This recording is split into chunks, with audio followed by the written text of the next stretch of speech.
Ces dernières années sont marquées au Burkina Faso par une course effrénée vers la terre. Avec le développement sans précédent du secteur minier, de l'immobilier et de grands projets qui absorbent des centaines voire des milliers d'hectares, la valeur spéculative de la terre s'est accrue. Chaque année, des terres agricoles sont vendues au détriment de l'agriculture familiale, au point où d'aucuns parlent de boom foncier, d'autres de l'ère du foncier. Toutefois, une telle ruée vers la terre représente une menace pour les petits exploitants qui se retrouvent sans terres agricoles pour assurer leur sécurité alimentaire. Au centre-ouest, dans la province du Sanguier, plus précisément dans le village de Nieboun, le désespoir se lit déjà sur les visages des petits exploitants agricoles. En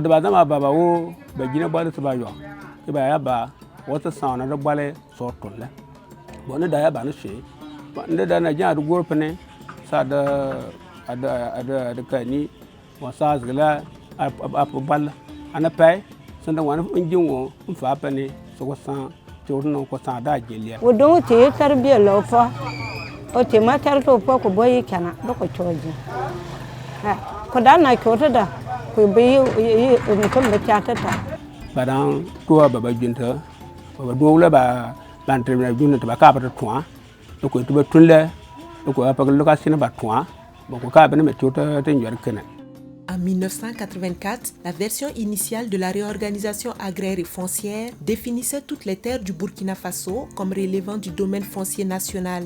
Toutes les terres étaient la propriété exclusive de l'État. Aucune cession de la terre à titre privé n'était admise, ce qui plongeait la plupart des exploitants ruraux dans une situation de précarité. Mais dans les faits, les droits traditionnels ont toujours prévalu sur la gestion du foncier en milieu rural. Avant, nos grands-parents, nos parents, on ne vend pas la terre, on donne. Voilà, à celui qui veut exploiter. Mon premier champ, c'était en 1976. Mon mari et moi, nous sommes partis demander, il nous a donné. Il m'a dit là où je peux de cultiver. Au Burkina, comme dans beaucoup de pays du Sud, il y a beaucoup de droits, de règlements fonciers qui cohabitent. On a le règlement foncier traditionnel, qui d'ailleurs fonctionnait plutôt bien jusqu'à une époque encore récente. Et puis il y a aussi, depuis les indépendances, des lois du pays qui sont faites. Donc il y a plusieurs systèmes de lois et de règlements fonciers qui cohabitent. C'est parfois un peu source de confusion, source de malentendus. Depuis les années 80 jusqu'à nos jours, dans les hauts bassins, à Nekankoulou, le père de M. Thiéba avait acquis d'un de ses amis une parcelle de plus de 30 hectares qu'il exploitait à sa guise. En 2017, mois de mai, on avait labouré les champs pour venir commencer les semis. Bizarrement, on voit une foule d'hommes qui viennent avec des machettes, des gourdins, pour nous dire d'arrêter de travailler puisque la terre les appartient. Donc, on a décidé de rentrer. Dans le village de Kwinima, à Bobo-Dioulasso, des maraîchers ont été expulsés d'un site qu'ils exploitaient depuis les années 1930 sans aucune mesure d'accompagnement. Donc, on a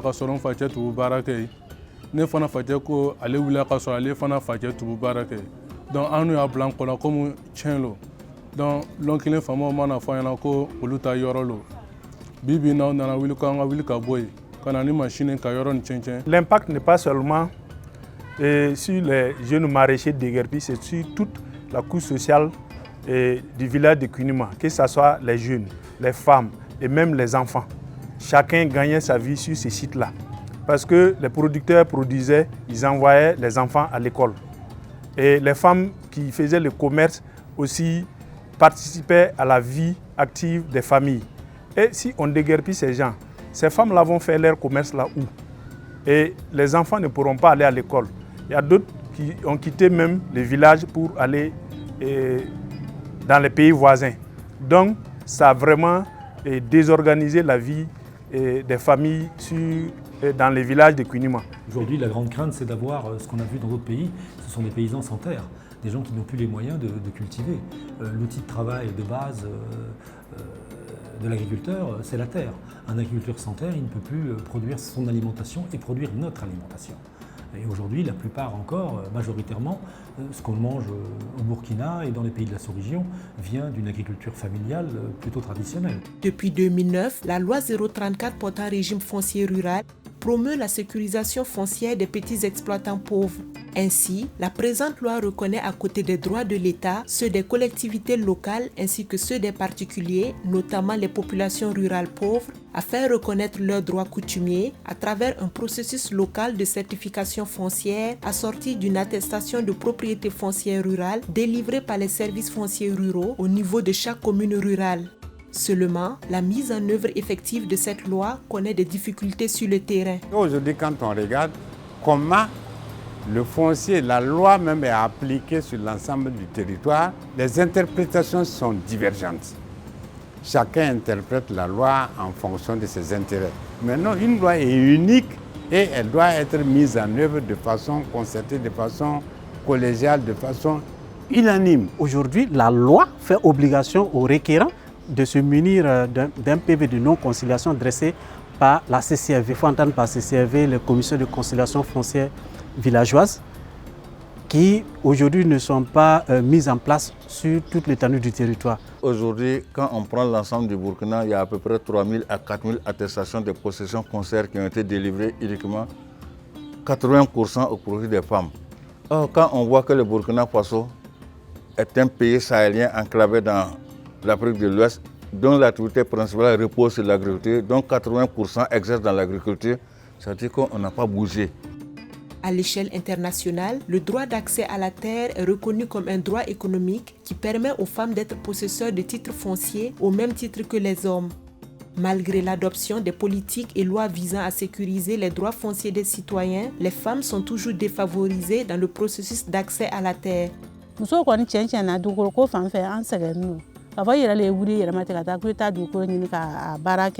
Et puis ka a fɔ ko I bɛ nafa sɔrɔ la waati min na dɛ I b'a ye u nana ka na a bɔsi bolo. An ka taa zin kora mɛngre ya nam sɔgɔ bala han ka woni ka re ya ko ya. O ka taa torin pour tin ko me ko ete zin de to. Des sensibilisations sont menées par les structures déconcentrées de l'État sur la nécessité de la sécurisation foncière. Mais des difficultés subsistent toujours dans la mise en œuvre effective de la loi 034 de 2009. Faites un papier à un terrain. Les vieux là chez nous ici, il n'y en a pas. C'est nous les jeunes là avec la sensibilisation qu'on commençait à faire les papiers des parcelles. Parce que ton grand-papa t'a laissé, lui c'est chez eux, ton grand-papa t'a laissé, toi tu dois laisser à tes enfants. Et tes enfants doivent laisser à l'autre. Mais c'est interdit chez nous de vendre la terre. Tu peux donner à location mais on ne vend pas. La sécurisation de la terre là, c'est une réalité. Actuellement nous sommes en train de faire le plaidoyer. Le coût n'est pas à la portée des femmes. Même certains hommes même se plaignent du coût. Et le coût aussi, ça dépend des endroits. Ce n'est pas uniformisé. Tu peux aller à Koudougou trouver qu'il y a un prix. Tu viens à Ouagadougou, il y a un autre prix. Le premier enjeu, c'est de pouvoir faire face, limiter bien sûr le phénomène d'accaparement en sécurisant les droits fonciers des petits producteurs. Et le deuxième enjeu, c'est bien sûr de mettre ensemble tous les acteurs pour arriver à un dialogue inclusif, un dialogue, un cadre où on trouve bien sûr, enfin on peut échanger et réfléchir sur des questions qui ont trait au foncier et des échanges desquels vraiment on va trouver des solutions pour améliorer la sécurité foncière. Dans l'optique de limiter le phénomène d'accaparement des terres et de soutenir les efforts nationaux sur la sécurisation foncière des petits exploitants au Burkina Faso, l'organisation allemande WHH, en partenariat avec la Confédération paysanne du Faso, met en œuvre depuis 2018 l'initiative Land for Life à travers la plateforme multi-acteurs sur le foncier rural. C'est une initiative multi-pays financée par la coopération allemande qui vise à créer des échanges déjà à l'intérieur du pays, une plateforme dans le pays réunissant tous les acteurs impliqués dans le foncier pour débattre, plaidoyer sur les problématiques du foncier dans le pays et en même temps échanger avec d'autres pays qui partagent la même problématique. Donc il y a 5 pays qui sont directement concernés par l'initiative, le Burkina qui nous intéresse aujourd'hui, la Sierra Leone, le Libéria, l'Éthiopie et aussi l'Allemagne. Parce qu'il ne faut pas croire, mais les problématiques foncières, ce n'est pas réservé aux pays du Sud, c'est général dans le monde entier. L'objectif, bien sûr, de Land for Life, c'est de contribuer à la formulation et la mise en œuvre de politiques foncières et d'investissements agricoles responsables, conformes, bien sûr, aux normes internationales, en référence, bien sûr, aux directives volontaires élaborées par la FAO et en lien avec les régimes des terres, des forêts et des pêches. Mais tout cela doit tenir bien sûr compte du droit à l'alimentation adéquate. Construite autour d'une plateforme multi-acteurs sur le foncier rural dénommée MAP, l'initiative Land for Life répond aux besoins de fédérer les énergies, expériences et expertises de tous les acteurs intervenant sur la question du foncier au Burkina Faso pour une synergie d'action et défendre les intérêts des petits exploitants agricoles et autres groupes vulnérables. Pour résoudre la question foncière, alors une seule structure ou organisation ne saurait apporter des réponses adéquates. Voilà pourquoi nous avons pensé dans le cadre de cette initiative qu'il est important de mettre tous les acteurs autour d'une même table pour discuter, échanger dans le cadre d'un dialogue inclusif et ensemble trouver les bonnes formules. La vision que nous voulons, c'est qu'au niveau du Burkina Faso, qu'il y ait sans discrimination la libération des APFL à l'endroit de la population. C'est effectivement travailler à ce que la loi soit appliquée sur l'étendue du territoire. Quand on sait aujourd'hui quels sont les nombres de communes dans lesquelles effectivement cette loi est mise en œuvre, ça veut dire que les instances de gouvernance qui doivent accompagner, animer, n'est-ce pas, la mise en œuvre de la loi n'est pas encore totalement effective sur l'ensemble du territoire. Et c'est avoir un cadre harmonisé, n'est-ce pas, des interventions. À l'heure actuelle, la plateforme multi-acteurs sur le foncier rural compte à son actif plus d'une vingtaine d'acteurs de la société civile, de l'administration publique, des organisations de producteurs, du secteur privé et des experts de la recherche pour une meilleure appropriation de la problématique. Les différents membres de la plateforme bénéficient de différentes activités de renforcement de capacité sur la question foncière et sur la défense de l'agriculture familiale en vue d'un plaidoyer pour une sécurisation foncière des exploitations agricoles familiales. La plateforme est un cadre de dialogue et à l'intérieur de laquelle les OEC et les OP, les organisations des producteurs, vont se saisir des éléments pertinents pour bien sûr faire le plaidoyer. La MAP permet à l'ONF d'avoir plusieurs formations qui n'est pas disponible dans le paysage lié à la question foncière. On a des sociologues, on a des juristes, on a des gens du service du cadastre. C'est une plus-value parce que ça nous permet de faire ressortir vraiment des informations qui seront nécessaires pour porter plus haut vers le plaidoyer. Des activités de plaidoyer ont déjà été entreprises par les membres de la plateforme et une caravane sur la sécurisation foncière a même déjà été organisée en octobre 2019 à cet effet.